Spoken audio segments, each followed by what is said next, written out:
I'm Dolph Ziggler, and in the upcoming movie Countdown, I play a cop. I have a bit of a temper, but also, much like in WWE, I get things done. Not always the right way, but I get them done. Still working hard to put your brothers in blue behind bars? You are hereby suspended with pay from active duty. Pretty sure I wasn't talking to you. Here's an interesting fact. We filmed some scenes in a live crowd at a WWE live event, and after a crazy chase scene, I bump into a few WWE superstars, including Rusev. But in movies, well, the cool thing is you get to do shots all over again. So I got to push him through like 7 walls.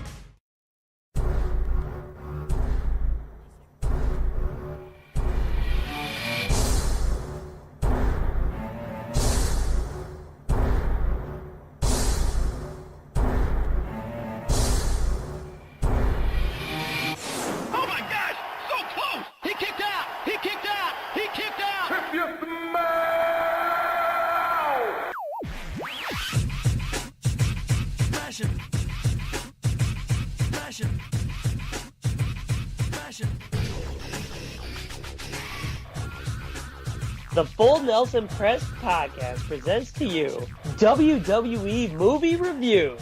On this week's episode, we are reviewing The Countdown. I am one of your co-hosts, MVP. I am here with the founding member, Mr. Brandon Kirkpatrick. How are you doing, sir? I am doing fantastic. This is weird. Isn't it weird that I am actually introducing you? I feel so regal. So, the Merv Griffin Show. We decided to sit down and actually realize there are so many WWE production movies out there. This is our very first movie review. And what better way than to pick something that just came out recently? You go through 6 partners in 2 years.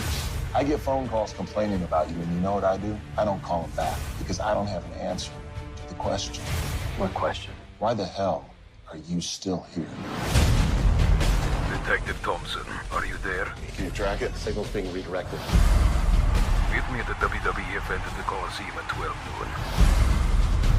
And no police. I see them, he dies. We'll have eyes on you the entire time. In 6 hours and 42 minutes to find out. We have a tactical team on standby if needed. Take him now. You're a dead man. We'll have officers throughout the arena. There's a kid with a bomb strapped to him. Can anyone identify this guy? We'll take him down.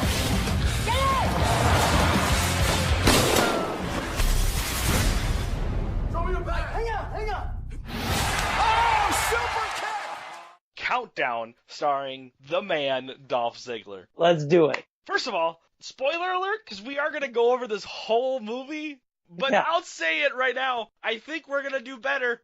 So I hope you enjoy this. Also, we don't hate Russians. This movie does, but we're totally cool with Russians. I am absolutely fine with him. You know, Putin, you gotta do what you gotta do, bud. Well, maybe not him. I don't know. What's he doing. I don't know anything based off Putin than what Rusev says about him, and it's nothing but good things. So are you ready to get into this movie? Cause let me tell you, folks, the acting is through the roof. How Dolph Ziggler wasn't offered an Academy Award, I looked it up. He wasn't even on the ballot. What is with that? you don't even know. All right, so Countdown came out this year, 2016. It was directed by John Stockwell. It was written by 2 possible WWE creative candidates, Michael Fitch and Richard Weck. This starred with Dolph Ziggler. This is his first featured film. He's also known from roles from Kerwin White's Caddy and The Spirit Squad. Also starring in this is Kane. He was also known from his romantic comedy Breakfast with Katie Vicks and Dr. Shelby's Love Shack. And then there is Catherine Isabel. She's also known for starring in How to Plan an Orgy in a Small Town. Catherine and Kane were also in See No Evil 2.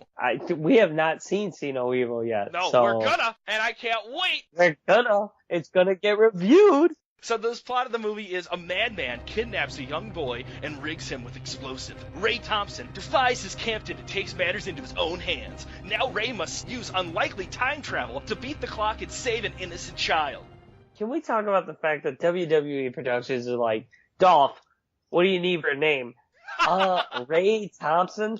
The whole first scene of this movie is...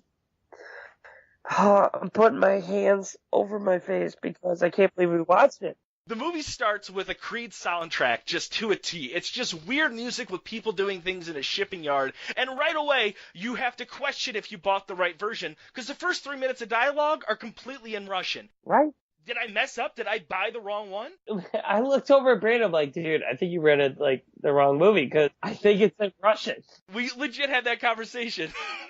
There wasn't even subtitles. The movie that starts with some Russian who's angry on the phone. He ends up meeting Dolph and this guy who looks like a cop. They're both trying to pretend like they're undercover, and Dolph immediately showing off how he's a loner type. Just shoots his partner in the chest. I mean, you find out later he had a bulletproof chest, but even so, he was less than a foot away with that gun. Yeah, I'm pretty sure you would die. I'm pretty sure that would go through. But it's almost as realistic as John Cena holding up a Kevlar vest while driving a cop car. Well, getting wasted with 1,000 bullets. So at least WWE kept on track of that realistic part. Next, we're off to some weird police station. It looked like more of like just a regular office, did it not? Like, yeah. I don't know where they kept people in this place. This place just looked like people were working in cubicles. I really think they just sort of like went to like an H&R Block and were like, hey, can we just film something here quick? You cool with that? Right? And then, of course, the rogue diva cop, the strong-willed woman who is... Julia Baker. Jesus, I can already tell this is just cheesy as hell. Right. Dolph gets in trouble for, of course, shooting his partner because he's a loner. Catherine Elizabeth's character, Julia Baker, decides to suspend Ziggler, but he doesn't leave the building. Like, they suspend him, and then he just carries on business, like goes to the lab, works on other things. Well, wait, they wanted to suspend him, but Ziggler decides to go, I quit. I'm out of here. Next we go to, I guess, Ziggler's house. We see some weird lady picking up beer bottles, and then she meets Dolph in his dead son's room where he's reading a story to himself. It was like his ex-wife. Yeah, we never see his wife again. Yeah, she was like, I can't keep doing this. Where the hell did you come from? Right. You walk into his house, you're like, oh, and you throw your purse on the counter, so you're like, okay, this is Dolph's wife. Right. Oh, by the way, that's your only move in this movie, is that. How good are you at picking up beer bottles? I am fantastic. They knocked on people's doors and were just like, do you have a kid? Can we film something here? And we'll let you be the mother. That's basically what happened. So then Dolph Ziggler, after 4 beers, wakes up with a hangover, waking up in his kid's bed. I'm on my 4th beer right now, and I have to work tomorrow. I don't see you sleeping in your dead kid's room. Yeah, no shit. My dead kid's a bunch of old Kleenexes. Who cares? He wakes up surprised, no longer suspended. They find this video of a boy who's tied up with the bomb. The bomb on the chest. I've seen better on sci-fi movies than this. They took computer hard drives and stuff like that and, like, duct taped it to the vest. We get this stupid live montage at a WWE live event. It's really weird. They just show a bunch of wrestlers getting ready, and it's super dated because it's like Dean Ambrose is still in the Shield and things like that. They also had Sin Cara and Kalisto walking down to the ring at a live event. Like, you can see it's an NXT live event. And then they're in this giant arena and all the lights are on. But yet when they show the people walking down to the ring, all the lights are off around them. Jesus, WWE. By the way, the Ascension's entrance isn't 3 hours long. It was so good. They kept cutting back to them doing the same thing on top of the stage. And they just kept cutting back to that over and over again. The editing in this was really bad. He has to drop this backpack off in one of the front rows, and no one else bats an eye to some guy in a hood. Yeah. Walks up, drops a backpack, and then just walks away immediately. No one's like, is that a bomb? No, everyone's okay with this in this universe. I get movies and money exchanges, but Jesus, WWE, try a little harder. This wasn't even WWE here. This was, I think, mostly Lionsgate, probably. Then the bad guy gets the backpack, and we get our first chase. Dolph just starts chasing this guy. In the middle of the chase, though, he ends up seeing Rusev, because he's Russian, and they don't explain this at all. Rusev just decides to come after Dolph Ziggler. He's like, let me see your badge, and then he just super kicks Rusev and then keeps running after the guy, who ends up outsmarting them by just changing the bags he was using. And he did it so obviously, too. Like, let's figure it out, WWE. If you're writing a movie, you can do better. This chase ends with the Russian ending up killing himself. And then we get the best line in the whole movie. Where are you going? Reinstated? No. Under arrest? No. Then that's my own f***ing business. In the way Dolph Ziggler dropped in the movie, you could tell he looked in a mirror forever and was like, I can't wait to say fuck in a movie. It's gonna be great. Then Dolph and Officer Baker decide to team up. They end up busting this innocent tattoo parlor. This is really weird. They just decided to just take on this tattoo parlor, beating the shit out of some of the patrons. Then he starts walking around yelling, Take a good look. There's a kid with a bomb strapped to him. Can anyone identify this guy? How about these tats? Actually, look at it, guys. Come on. It's a tattoo shop. You recognize these tats? There's a bomb strapped to a little kid. and starts showing this picture of a guy with a hole in his head, two people, and be like, have you seen this guy? Have you seen this guy? We got a phone, and half his head's blown off, so I don't know who this guy is.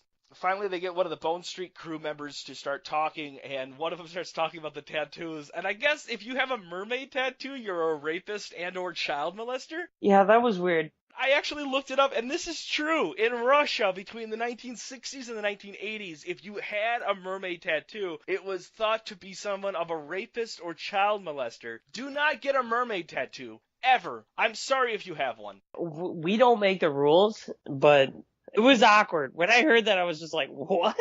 I kind of lost with the storyline here because I don't know how them finding out that this guy is a possible rapist or child molester furthers the case, but I guess it does. Meanwhile, Officer Baker then decides and finds the kid's dad, who's completely confused and unhelpful and doesn't seem like someone whose kid was kidnapped. Dude, your kid's gone. Do you not notice that? I thought he was with his mother. I don't know. Well, so then they do all this crap with this guy. Don't forget, this female cop is chasing Dolph everywhere. And one of the worst lines in the movie was when she looks at him and goes, Why are you doing this?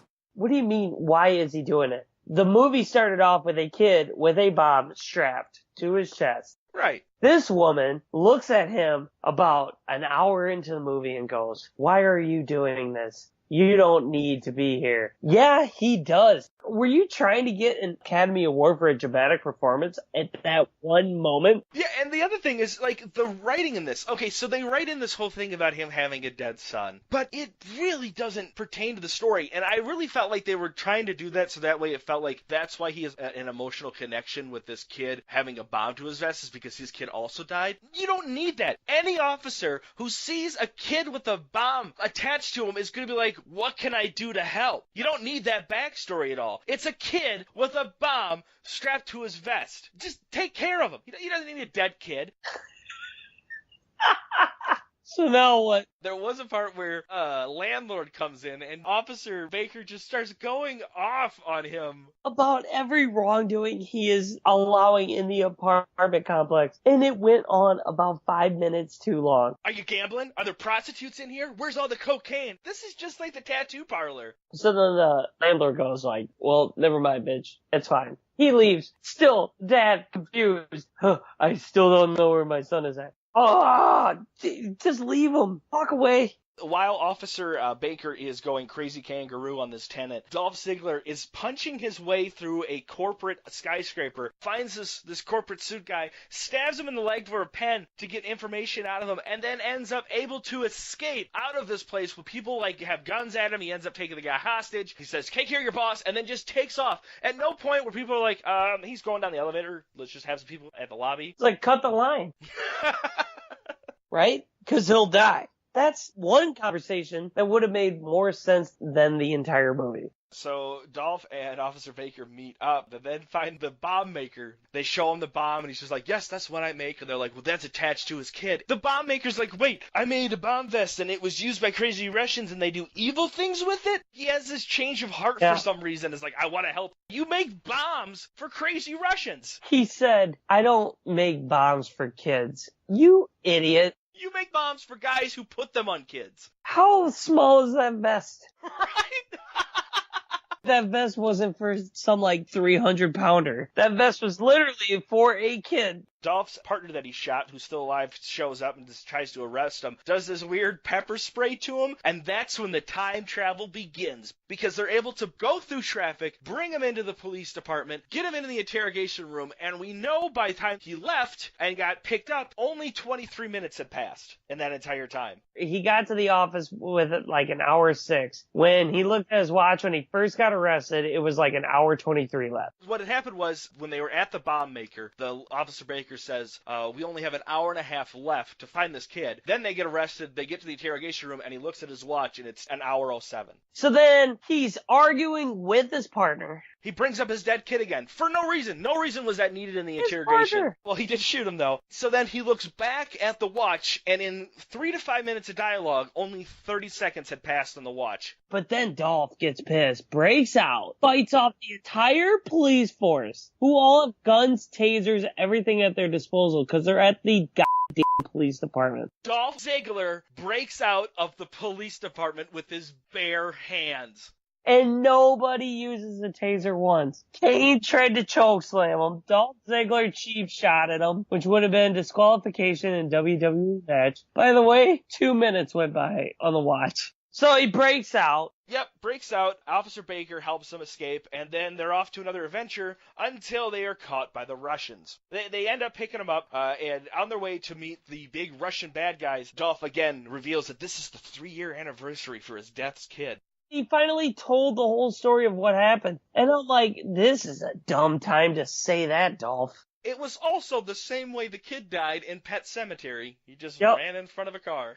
Dolph Ziggler and Officer Baker end up kicking the Russians out of their own car. Now, mind you, they are sitting in the middle seat. There is a guy behind them with a gun, a guy driving, and a guy in the passenger seat. These two, completely unarmed, are able to kick all 3 of these guys out of the car and get into the driver's seat without the car even slowing down at all. By the way, time travel. This was another big scene where time did not move. Because they're out in the middle of the boonies this whole time. Like, they've been brought to the boonies, then they're out of the boonies. I think this is all just taking place over a giant block. Yep, basically. So they end up finding out where the kid is hidden. Surprise, it's back in the police department. So they end up going back to the police department, telling everybody, and not calling ahead, just showing up and telling people, there's a bomb in the building, get out. They find the kid. Dolph Ziggler ends up bringing him up to like the 3rd floor as they're still yelling at people, not calling anybody or making a mass message. Just telling people, get out, there's a bomb. Dolph uses this weird freezing spray for less than 15 seconds. Yep. Takes the bomb off. The most patient and quiet kid. I felt like every scene right before that director was just ripping into him like, you better shut up, kid, and just stand there and look at Dolph. I basically felt the same way, too.